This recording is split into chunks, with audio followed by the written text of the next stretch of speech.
the IAEA that we had no nuke. Of course, I was against us having it in the first place, but that was Snake's decision. The boss wasn't responsible. Well, don't get me wrong, I still believed in Snake. I thought I was making the best decision for all of us, that's all. I figured we should get a third party to exonerate us before proof of the nuke did get out. And who better to do that than an organization with international authority? So the truth is, you took it upon yourself to agree to an inspection arranged by the UN. Only the inspection was a ruse, and Cypher's strike force, XOF, showed up instead. I had no idea that would happen. Enough bullshit! Oh, sure, like I could have known. You know, I was just trying to prove our innocence to the world. What's wrong with that? We're not interested in the excuses you've thought up. The truth is objective. Just see it from my point of view. You led XOF to the control tower. They seized it, giving them complete control over the base. Moments later, they detonated C4 on the strut legs. Anyone who'd managed to survive was hunted down by the assault force and their choppers. You can't believe I did that on purpose. That was the end of Mother Base. But it wasn't the end for you. How can you... Look, think about it. I lost something too. I built Zeke and it got buried underwater. I am a victim. That raises the big questions. Why were you the only one spared? You got away without a scratch. Why did Strangelove leave the base on the eve of the inspection? You two were close. Strangelove? And how did you manage to build something that surpasses Zeke in every way? Because you did everything they told you. You're the only one who didn't lose a thing. That is the truth. I was taken away against my will. Skullface forced me to do his research these past 9 years. He used me. I lost 9 years. 9 years. We all lost 9 years. It wasn't just you. I suppose blaming me makes you feel better, does it? But who's gonna give me back all the time I lost? You're not getting anything back. You're not a victim here, Emmerich. You're the perpetrator. I didn't know anything. Nobody can back that up. Yeah, all the evidence is at the bottom of the ocean. You know the hardest man to break. The type who's fooling himself. That takes time. It's easier to live a convenient lie than a painful truth. Is that the peace you've chosen, Doc? I'm not lying. Of course. Just let me check one or two things. On that day, you were in the control tower with them. Lucky you. That's how you got out unscathed. And you escaped on one of their choppers. Only you, right before the base went under. They had me blindfolded the whole time. I've never been so scared. The whole flight, I thought they'd kill me. But thinking of you kept me going. My comrades, all the way. And? There was a plane journey, and then we traveled by road. When they finally took off the blindfold, I was in kind of a warehouse, on the floor. Afghanistan, it was that research lab. I couldn't believe they'd taken me halfway around the world. And soon enough, he came. Skullface. He's the one who's really behind that Mother Base attack. He forced me into that research. What kind of research? He told me to build a bipedal walking tank for the Soviet Union. Like Peace Walker. A system that could fire an ICBM-class nuclear weapon.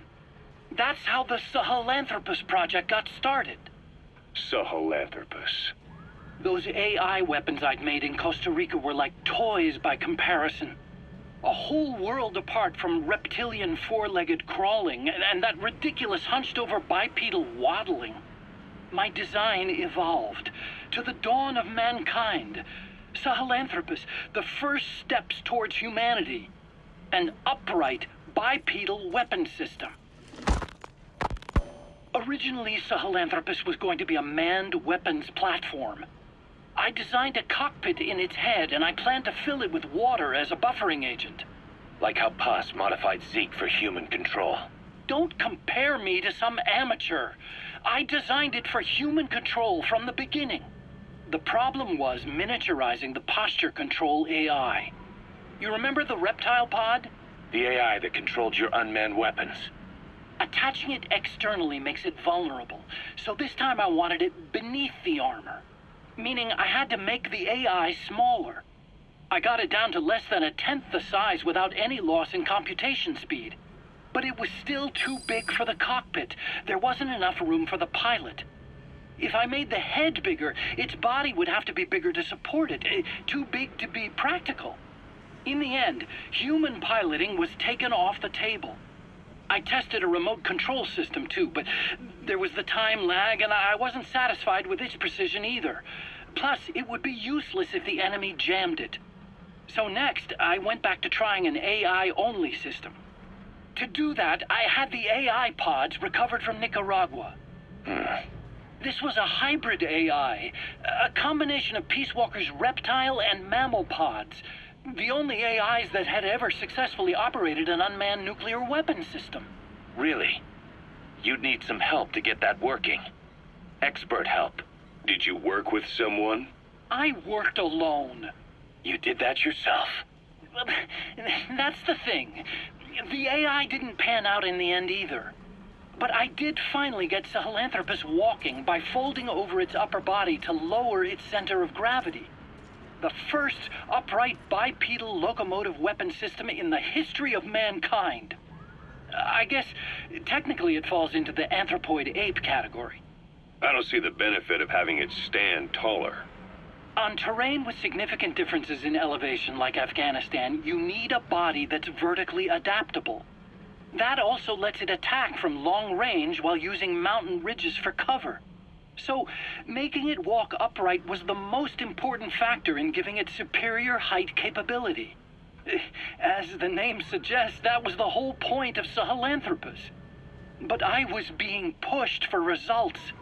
Having the AI mounted externally would have been the fastest way to get it working. I just needed more data so it could maintain its balance. But Skullface refused to wait.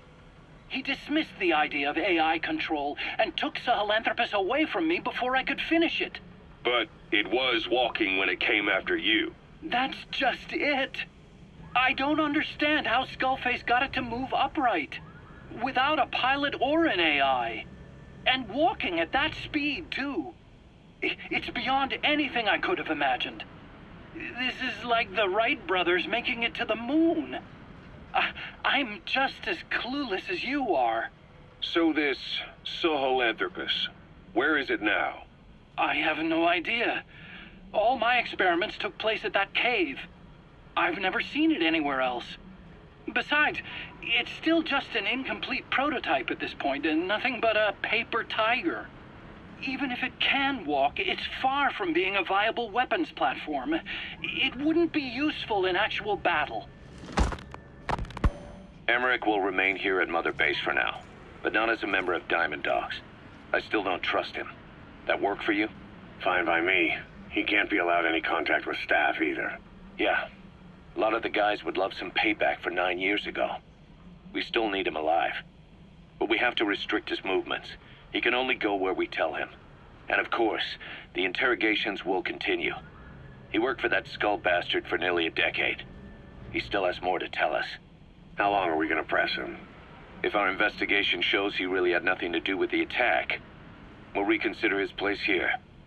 But I don't expect that to happen. Remember that water tank-shaped object in Emmerich's lab in the Soviet base camp? The thing that started talking to you like a possessed answering machine? That was a pod built for housing the AI used to control unmanned weapons. You remember, back in '74 in Costa Rica. It was in those machines you fought there. They were designated Pupa, Chrysalis, Cocoon, and Basilisk, and each of them was fitted with an AI unit called a reptile pod. Emmerich created it. It mainly handled the machine's posture control and autonomous behavior. But the Basilisk, aka Peace Walker, also featured a second AI pod. That one was called the Mammal Pod, and it was created by Dr. Strangelove. She tried to recreate the boss's personality through the Mammal Pod, but you pulled out its memory boards. That's when it transferred its own functions to its reptile pod. Just like a human brain compensating for damage by using the remaining healthy parts. The result was a unique entity, a hybrid of the reptile and the mammal. It sank to the bottom of Lake Nicaragua with Peace Walker. But apparently they salvaged it and transported it to that lab. Don't let it deceive you, Snake. It may sound like the boss, but it has neither a personality nor a will. Like Emmerich says, it's just a machine.